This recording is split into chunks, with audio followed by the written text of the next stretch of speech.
अस्सलाम वालेकुम। क्या हाल चाल हैं आप सबके? कैसे हैं आप सब? ठीक ठाक हैं, खैरियत से हैं? और जनाब क्या हो रहा है? नाश्ता करके अच्छा सा ब्रेकफास्ट करके तैयार होके बैठ गए क्लास के लिए। ये तो बहुत ही अच्छी बात है। और अब आप मुझे ये बताइए कि कौन सी क्लास में हैं हम मौजूद? जल्दी से बताइए जी। कौन सी क्लास? उर्दू की क्लास में। एग्जैक्टली, बिल्कुल ठीक। और भाई आजकल हम उर्दू की क्लास में क्या काम कर रहे हैं? क्या किया था हमने? अच्छा, हमने अपना एक न्यू चैप्टर स्टार्ट किया था। बिल्कुल ठीक कहा आपने। अच्छा, आपको पता है वो चैप्टर कौन सा था? जी, वो है हमारी किताब का सबक नंबर 8 यानी चैप्टर नंबर 8। और हमारे चैप्टर का नाम क्या था? तन्हाई। बिल्कुल सही। अच्छा, आपको पता है कि हमने पिछली क्लास में अपने इसी सबक से एक एक्टिविटी की थी, एक सरगर्मी मुकम्मल की थी। वो कौन सी थी? जी, वो थी नए अल्फाज की। हमने कुछ नए अल्फाज सीखे थे, फिर उन अल्फाज के मतलब भी समझे थे और साथ साथ जुमले भी बनाए थे। तो आपने सारा काम मुकम्मल कर लिया। आपको पता है ना, ये हमारा सबक नंबर 8 है, 8th चैप्टर। यानी पिछले हम पीछे के 7 असबाक मुकम्मल कर चुके हैं। तो इसका मतलब है कि 7 चैप्टर्स का काम आपका मुकम्मल होना चाहिए अपनी कॉपीज़ में। तो ये कौन देखेगा? भैया आप देखेंगे, आप चेक करेंगे कि आपका सारा पिछला काम कंप्लीट होना चाहिए। ठीक है, तो अब जो जुमले हमने बनवाए थे, आपने वो जुमले भी अपनी कॉपीज़ में बना लिए थे। Very good. और उसके बाद उसकी तस्वीर भी टीचर को भेजी थी। ये तो बहुत ही अच्छी बात है। तो आज हमें क्या करना है? मैंने आपको कल जब वो नए अल्फाज बताए थे, जुमले बनवाए थे, तब मैंने आपको ये भी बताया था कि हमारे सबक का नाम है तन्हाई। और फिर हमने देखा कि हमारे सबक के जो पेज है, अच्छा मैं आपको बता देती हूँ कि ये जो सबक है ये हमारी किताब के पेज नंबर 41 पे मौजूद है। ठीक है, कौन से पेज पे मौजूद है? पेज नंबर 41 पे मौजूद है। आप इस सबक की तस्वीर में देखेंगे कि यहाँ पे एक मोबाइल फ़ोन है, एक टावर नज़र आ रहा है। तो मैंने आपसे कहा था कि भाई मोबाइल फ़ोन क्या कर रहा है यहाँ पे, और साथ साथ ये टावर क्यों मौजूद है? मोबाइल फ़ोन और टावर, इनका क्या कनेक्शन है? और फिर तन्हाई यानी अकेलापन, इसका क्या मतलब हुआ? यानी देख के हमें समझ तो नहीं आ रही थी बात। तो मैंने आपसे कहा था कि मैं आपको बाद में बताऊंगी कि यहाँ पे इस सबक में है क्या, मोबाइल क्यों है, ये टावर क्यों मौजूद है, और इस सबक का नाम तन्हाई क्यों रखा गया है। तो चलें, आज मैं आपको ये भी बता देती हूँ। तो इसके लिए हम क्या करेंगे पता है? इसके लिए हम ये करेंगे कि ये सबक मैं आपको पढ़ के सुनाऊंगी पूरा। ठीक है, और जब आप कोई चीज़ सुनते हैं तब क्या करते हैं?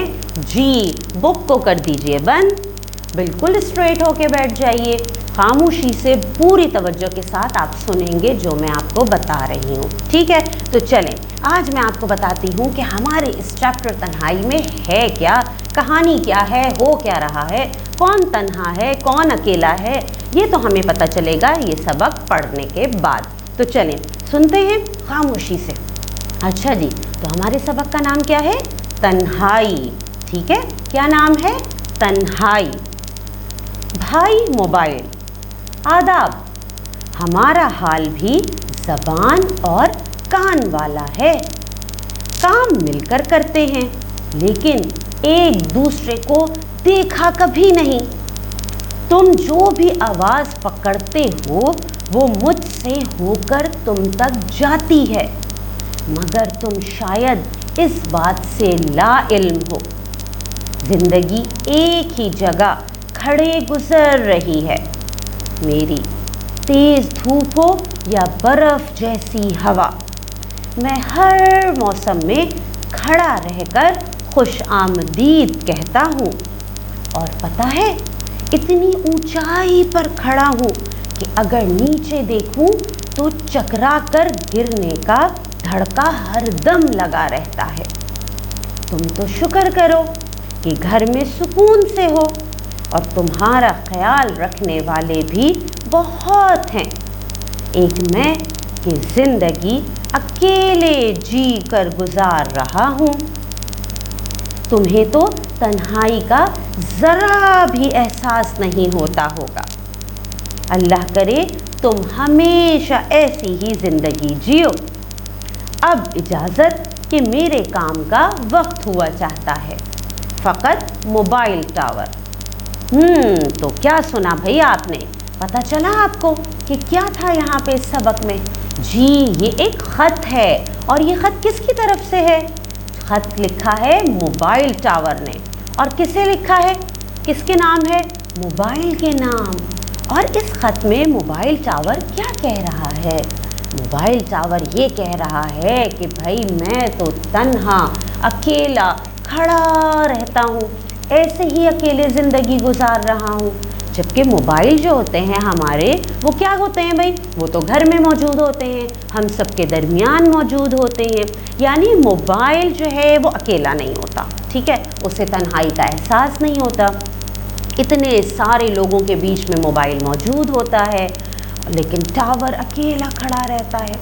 اور ٹاور نے یہ بات بھی بتائی ہے یہاں پہ موبائل کو کہ بھائی آپ کو پتہ ہے کہ آپ تک جو بھی بات جاتی ہے وہ مجھ سے گزر کے جاتی ہے۔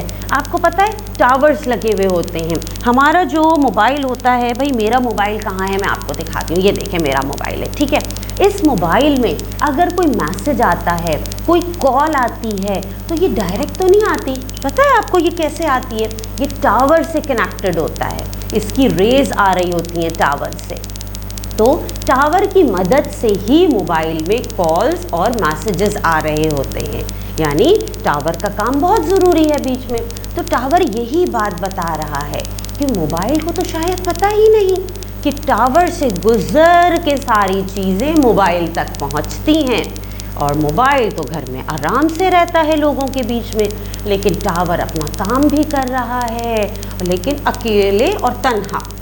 آپ نے ٹاورز دیکھے ہیں کبھی؟ اتنے اونچے اونچے ٹاورز ہوتے ہیں، آپ کو پتہ ہے، تو اونچائی اتنی زیادہ ہوتی ہے کہ ٹاور نے کہا کہ میں اتنا اونچا کھڑا ہوں کہ کبھی نیچے دیکھوں تو گرنے کا دھڑکا لگا رہتا ہے، اونچائی جو اتنی زیادہ ہوتی ہے۔ تو اس کا مطلب سمجھ میں آئی بات آپ کو کہ تنہائی، یہ جو سبق ہے ہمارا، یہاں پہ بات کس چیز کے بارے میں ہو رہی ہے؟ اب چلیں میں آپ سے کچھ سوال پوچھ لیتی ہوں، ٹھیک ہے؟ میرا پہلا سوال کہ یہ خط کس نے کس کو لکھا، ٹھیک ہے، آپ نے اس کا جواب سوچ کے رکھنا ہے۔ پھر میرا دوسرا سوال آپ سے ہے کہ ٹاور کیا کام کرتا ہے، ٹھیک، پھر میرا تیسرا سوال کہ تنہا کون ہے، ٹاور یا موبائل، ٹھیک، چلیں یہ تین سوال ہی رکھتے ہیں، ٹھیک ہے۔ آپ کیا کریں گے اب کہ آپ کو جو آج باتیں پتہ چلیں، جو معلومات پتہ چلی ٹاور اور موبائل کے بارے میں جو بات ہوئی، یہ ساری باتیں آپ گھر میں ضرور اپنے بہن بھائیوں کو بھی بتائیے گا، ٹھیک ہے، ماما کو بھی ضرور بتائیے گا۔ اور جو تین سوال میں نے آپ سے کیے ہیں، یہ تین سوال آپ نے کیا کرنے ہیں پتہ ہے نا؟ جی آپ نے ان کے جواب سوچ کے رکھنے ہیں، اور ایک وائس ریکارڈنگ بنانی ہے، اس میں یہ ان تمام سوالات کے جوابات آپ نے کس کو بھیجنے ہیں؟ جی اپنی ٹیچر کو بھیجنے ہیں، ٹھیک ہے۔ تو پھر یہ کام آپ کریں گے مکمل، پھر آپ سے ہوگی انشاءاللہ اگلی کلاس میں ملاقات۔ اللہ حافظ۔